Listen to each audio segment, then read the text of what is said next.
భద్రాచలం రాములవారి గుడి చుట్టుపక్కల ఒక 5 గ్రామాలు ఉంటాయి. ఆ 5 గ్రామాలు భయంకరమైన పరిస్థితులలో ఉన్నాయి. ఆ 5 గ్రామాలు ఇప్పుడు ఆంధ్రాలో ఉన్నాయి.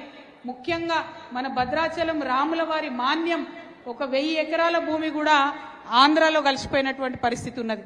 అందుకే జాగృతి తరఫున మేము డిమాండ్ చేసినాం. హైదరాబాద్లో ఒక రౌండ్ టేబుల్ సమావేశం పెట్టినాం. ఇప్పుడు ఆ బాధితులంతా కూడా ఇక్కడికి వచ్చినారు. 5 గ్రామాల వారిని కూడా కలుస్తాం. మరి అక్కడ రౌండ్ టేబుల్ పెట్టి మేము డిమాండ్ చేసినాం. ఇక్కడ తుమ్మల గారు ఖచ్చితంగా చర్యలు తీసుకోవాలి.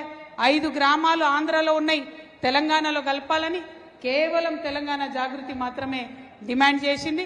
మరి ప్రభుత్వం దిగివచ్చి తుమ్మల నాగేశ్వరరావు గారు కూడా లెటర్ రాయడం జరిగింది, 5 గ్రామాలను తెలంగాణలో కలపాలని. మరి ఇంత జరుగుతున్నటువంటి సందర్భంలో కూడా నిన్న భద్రాచలం ఈవో రమాదేవి గారు ఆంధ్ర ప్రాంతంలో భూములను చూడడానికి పోతే ఆమె మీద దాడి చేయడం జరిగింది.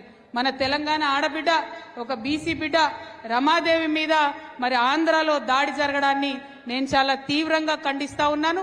ఇదే వేదిక నుండి, ఇదే కొత్తగూడెం నుండి ఆంధ్రప్రదేశ్ ముఖ్యమంత్రి గారు గౌరవనీయులు చంద్రబాబు నాయుడు గారికి తెలంగాణ జాగృతి ఆధ్వర్యంలో మేము ఒక ఉత్తరం కూడా రాస్తా ఉన్నాము. అయ్యా, మీ దగ్గర ఉన్నటువంటి 5 గ్రామాలు, అందులో మా రాములవారి మాన్యాలు కూడా ఉన్నాయి, వాటిని తక్షణమే తెలంగాణకి ఇవ్వాలని చెప్పి చంద్రబాబు గారిని మేము డిమాండ్ చేస్తూ ఇక్కడ నుండి ఒక ఉత్తరం కూడా చంద్రబాబు నాయుడు గారికి పంపబోతా